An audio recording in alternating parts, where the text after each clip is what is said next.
Welcome to Killer Women with your host, best-selling author, Danielle Girard. The Killer Women Vodcast is pleased to be a part of the Authors on the Air Global Radio Network. To learn more about Danielle and her books, visit her at www.daniellegirard.com, and to access all of our vodcasts, go to youtube.com/Authors on the Air. And now, Danielle's next killer woman. Welcome to the Killer Women Podcast, a proud member of the Authors on the Air Global Network. I'm your host, Danielle Girard, and today's guest is Megan Miranda. Megan is the New York Times bestselling author of All the Missing Girls, The Perfect Stranger, The Last House Guest, a Reese Witherspoon book pick, The Girl from Widow Hills, and Such a Quiet Place. She has also written several books for young adults. She grew up in New Jersey, graduated from MIT, and lives in North Carolina with her husband and 2 children. Her latest book, which I just finished in a fever pitch, is called The Last To Vanish, and it is out on July 26th. Welcome, Megan. Thanks for joining us. Thank you. Thanks so much for having me. I'm so excited to chat with you. So fun. I'm so excited too. And Megan and I got to meet actually in person for the first time at Thriller Fest this month in New York City, which was so fun. And she was actually on the panel that I moderated to. Awesome. And that's a different comedic experience that if you could ever get your hands on that audio recording, it might be worth a laugh. But anyway, first off, this is such a good book. I literally devoured it. I had told Megan that before we started the call, I was late for the gym because I had like 6 pages left, and I was like, I am not leaving until I know exactly how this ends. So fun. So tell us about The Last to Vanish, Megan. Yeah, so The Last to Vanish is about this small mountain resort town with a very mysterious history. Over the last 25 years, 7 visitors to the area have disappeared without a trace. Most recently, a journalist who was staying at the local inn to investigate this string of disappearances. And it's about a woman named Abby who manages this local inn, and she suddenly finds herself at the center of this new investigation into the town's hidden secrets. And she's sort of the one person who is willing to dive into this kind of notorious history and try and piece together the truth. And one of the things I love about Abby is that she's been there for a decade. So it's one of those towns where, you're not really from there unless you're from there. So you're sort of on the periphery, but she does sort of manage to be accepted over the course of a decade. And yet she sort of still feels like she's half in, half out. And that is, it makes her position as our investigator, really, really interesting. So, I highly recommend this. This is coming out July 26th. So let's talk a little bit about your path to writing. So First, Megan, you are the first MIT graduate writer that I have ever encountered. I think of MIT more as scientists and mathematicians, of course. So what led you from MIT into writing? Yeah, I mean, I know they seem so different, but it felt like a really natural progression. And, I'm a lifelong reader. I've loved books my whole life. I grew up reading suspense and thrillers, and I loved writing. I was in high school. I didn't really know like the path to becoming a writer, which of course, like there is not really a path. There's 100 or 1,000 different paths. And I love hearing everyone's stories because we all kind of come to this place with very different backgrounds and experiences. So true. But I went to school for biology. I worked in biotech for a few years, and I was a high school science teacher for a few years. And, this whole time I was always reading, and always in the back of my mind, I said, I really want to write a book, but I had kind of given it up after high school for a little while. Yeah. And it was when I had kids of my own, when I really came back to it. I'm like, this is my passion. This is what I love to do. Why am I not taking like a real shot at this? And I feel like all of my different experiences kind of informed my ideas because my first books were young adult. They were set in the world of high school, and they were inspired by this weird like science what if question. Mm-hmm. So I think it felt like a natural progression, even though, I think, looking at it, biology, writing, they don't necessarily seem like they come from the same place, but they were always kind of my two loves.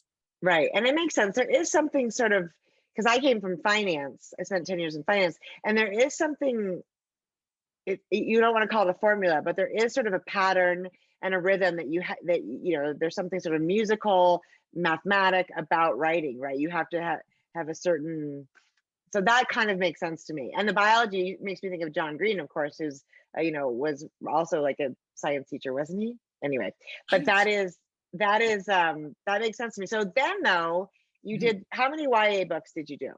My first 5 were young adult, and then All the Missing Girls was my first adult. And then I did 2 more young adult as I was doing adult at the same time. So how many books do you have out? You have a lot of books. This is number 13. I love it. That's amazing. Okay. So what happened with All the Missing Girls? What was the transition to venturing into adult fiction?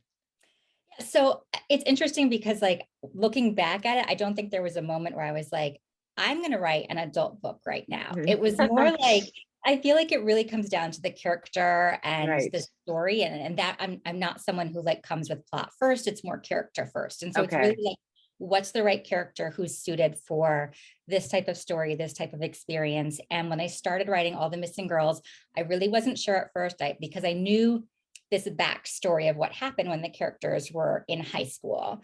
And as soon as I kind of got a few chapters in, I realized this book kind of needed an element of hindsight. And it was, the aftermath 10 years later, and looking back at this event and how, characters moved on from it or didn't, and a new mystery that kind of brings them back. So it felt, again, like this kind of natural progression to, I'm writing an adult book. As opposed to kind of sitting back and being like, what's my adult idea? Where are my adult characters? Kind of let the story inform it. Do you find the same? Are you a character? Well, for me, it's a certain situation, someone who wakes up on, and doesn't know how they got to where they are, or something more like that. And then I figure out who is the character that would be in that position. So I'm kind of the opposite, I think, but, so that's really interesting. So now you have teenage children. So when you were writing, were you reading your books to your children, or they were a little young? How did it play out with them? It was funny because when I started writing, they were 1 and 3. And the idea of them reading my books was something that was like so far in the distant future that I couldn't even fathom it. And then I remember my daughter asking me, like, when can I read this? And I was like, when you're 10, which again seemed like it was like ages and ages and ages ago, right? And you're talking about the YA, obviously, not the adult fiction. The YA. So they start. Both of my kids have read most of my YA books, but they were older when they were kind of that age, right? So it was. Have they read the adult fiction yet? They have not. And I also, they've talked about it, but also I feel like they almost know the plots because I'm talking about them so much. So they'll sort of be like, oh, that one, is that where XYZ happens? And I'm like, yep, well. So spoiler, the kids already know the end. That's so funny. So do you find yourself then when you're working through a book, you talk about it at home and your family, they don't just look at you. My family was like, what are you talking about? Who are these people? They don't want to hear anything about it. I mean, they do, like, a lot of times I'll be asking for help with titles. And so that's when I'm sort of giving the premise. I don't usually like talk out my mystery plots with the family, but I do titles are like the last thing that come for me. So sometimes I'm just trying to like brainstorm ideas. And why are those the hardest words? I tell you, the titles are the hardest words. Yes. I totally understand that. Well, that's funny. So so they haven't read but they're old enough now. They are. Yeah, my daughter started reading my fiction when she was going into college. So maybe you're not quite there yet. There's no rush, because then they have lots of things to say, like, why did you do this to this person? And you're like, I can't really explain that to you. So okay, so you start with a character. This is so interesting. So Abby came to you first. So I will say this one was a little different. There's It's usually a character and something else. And this was Okay. very much thinking about a town as well, Yeah. like a town with a notorious history, but maybe that history is like much more recent than, Right. another type of town, but it's a town that embraces this history and sees it as part of their identity. And so I was thinking about a character who's a part of this world, but not entirely, just like you were saying, like has a foot in and a foot out. She's been there a decade. She feels like she's a member of it. It is her home. She loves it. She Right. loves it in. And yet there's still this boundary that she cannot fully get across to kind of know all of their history. Right. And the thing is interesting, we talked about this a tiny bit, but also before the call, is that your books, I feel like when we, you read an author's books and you feel like you could read a book and say, I know this is a Megan Miranda book because it feels like a Megan Miranda or a Danielle Girard book or whatever. But I just recently read Such a Quiet Place, which is your last release from last summer. And then now this, and they feel so different. And we were talking about that a little bit because that's really unusual. And not just, of course, Such a Quiet Place was, in a tiny cul-de-sac, and it was, a group of neighbors, but it was also multiple personality, multiple points of view.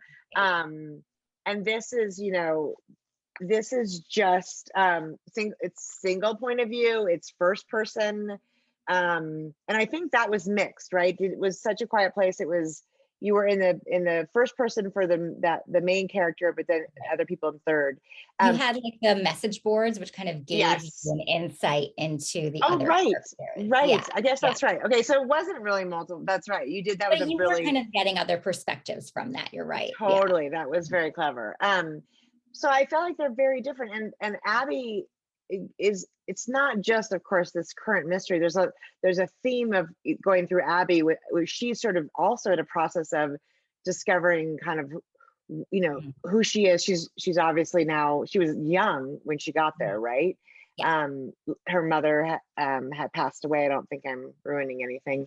And she was sort of finding herself, and now she's 10 years in and on really sort of settling into who she is. And I feel like that process for you, it makes sense that you start with character because she has so much depth and so many layers as she's trying to understand, who she is, what's her place, not just in this town, but sort of, in the world. And what does she owe to these people who have gone missing?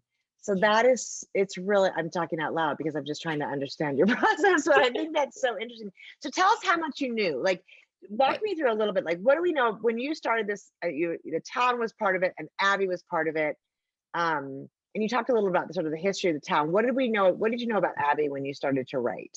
If you can So remember. little. Like I Yeah. feel like, I enjoy that part of the process of going in not knowing, because like the character for me is sort of the fun mystery of like unwinding who you Yes. are, who you want to be, what your relationship is with all of these different people. And like you said, like what does she owe these people who have disappeared that are strangers? And what does she owe these people who have taken her in as one of their own as well? And like that dynamic kind of coming into play. So it varies with every book. What I know, I usually do not know the ends of my books. Interesting. I usually know one of the thread, like one of the subplots that kind of like a backbone. So I either know where I want the character to end up, kind of like that arc, or I know something that happened in the past. Everything in this book was a mystery except like the town itself when I started. Interesting. I love going into that with the main character who doesn't know who they can trust, because it allows me to kind of channel that. Like, I don't know what characters to trust. There's this feeling of like, paranoia sometimes. So I love that process in a first draft, though I also sometimes reach like this panic level of like, I really should know about this, right? Of course, you're like, wait, I'm 2/3 through and I still have no idea. Yes, absolutely. And then you got to go back and rewrite once you figure it out. Yes, which is part of the process. Well, that's interesting. So you're not a plotter. No. So you just sort of, you're channeling Abby, you're channeling sort of what she does and doesn't know. And of course, in this book, which, the other thing that comes to town is this, so small towns, there's, weather is really extreme.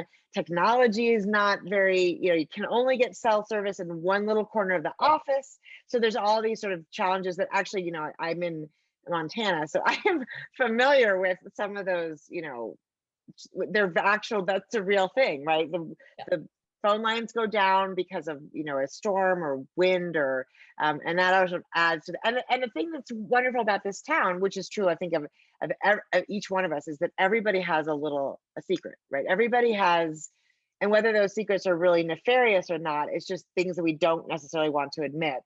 And she is discovering those about everyone as she goes along, which is really, anyway, it's so interesting. So okay, so your process is that you sort of write along with your character, and then to the end of the book.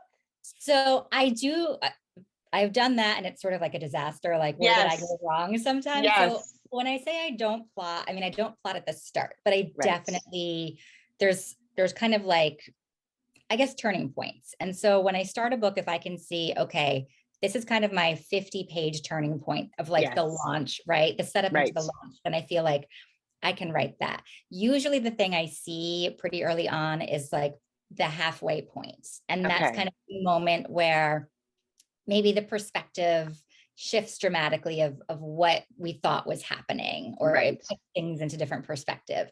So it's not necessarily like the big aha reveal twist, but something that I'm working towards at the halfway. And then when I get there, I try to make sure I at least can see, if not like the exact whodunit, like how that's going to play out. So it becomes kind of like a skeleton. Yes.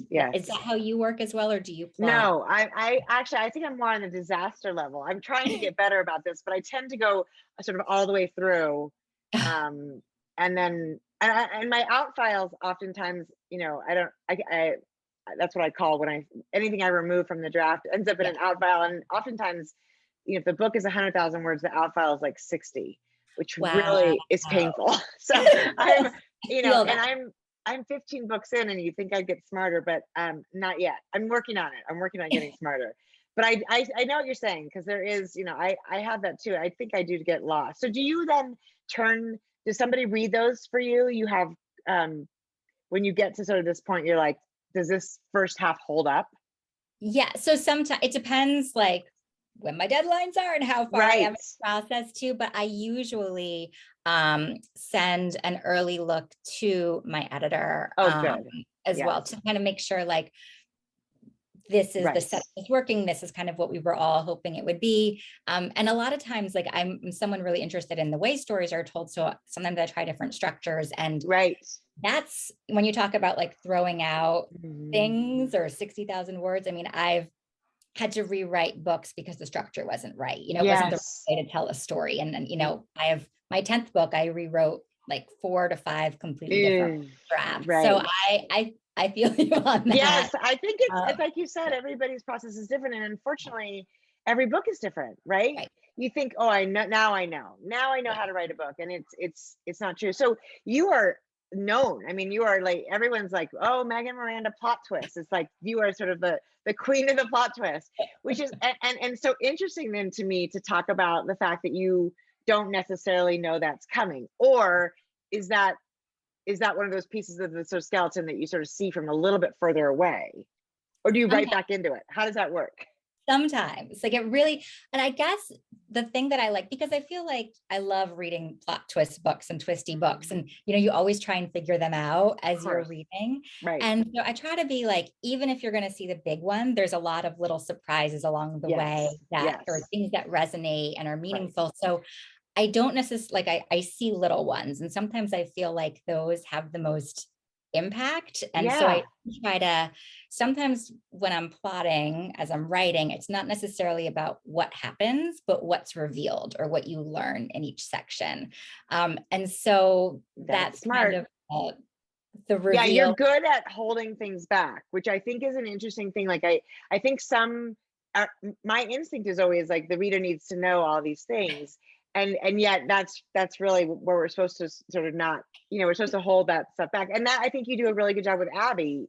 Even at the very end, there's things that are gonna you're gonna find out. So I love that. And I think readers are so smart, right? That they're gonna, oftentimes those big plot twists, it's almost impossible to keep them from figuring it out unless you sort of cheat, which, I, as a reader and as a writer, I don't love as much, which, so I love the fact that there's no cheats in here. You're not in somebody's point of view and just not telling us something that they would know and that they would be thinking about. So, but that is, I think you're right. You do a really good job of sort of like, there's information that comes out in unexpected moments, and those are wonderful twists. So, it's a well earned, nomer for you. Okay, so now, how long does it take you to sort of draft a book? Because you're on an annual deadline, right? You've got a book out every year. It's hard to say because I feel like the second half of my book goes much faster than the first half. Are you the same? Like, it takes me a while for the setup and having all the pieces, and now I know my characters. And if there's something I figure out, then it's like, okay, now I go back and rework that. So, I usually have like, for this book, I actually remember exactly when I had the idea, because I was on a walk in my neighborhood and I took a picture, and it was in like this trail in the woods. And it was like, I had this, like, it was a scene I wrote as soon as I got home. I love it. Yeah. And that was, I think, the beginning of October.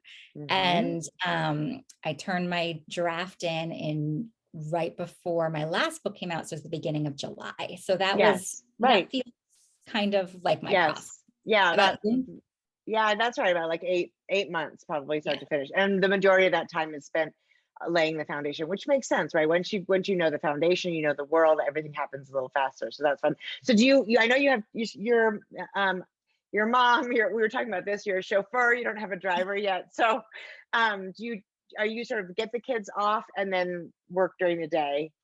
I am. I am a creature of habit. I find routines very helpful for me. Yeah. I like to write in this. This is where I write every day. I like to have that. You close your door, you leave that part of the world behind. Right. And then at the end of the day, you leave it, close that door. Close the door, process laundry, make dinner, do all the mom things. Absolutely. Yes. Well, that's so exciting. Okay. So this is 13. Is that what you said? Number 13, Lucky 13. Okay. So what's next? What are you working on? Obviously you're well into, or have already turned in the draft for the next one. So crazy, this business. What are you working on? So it's another kind of, book in this vein. I always say that, like, I joke with my editor that I always set books either like in the woods, in the mountains, or next to the water.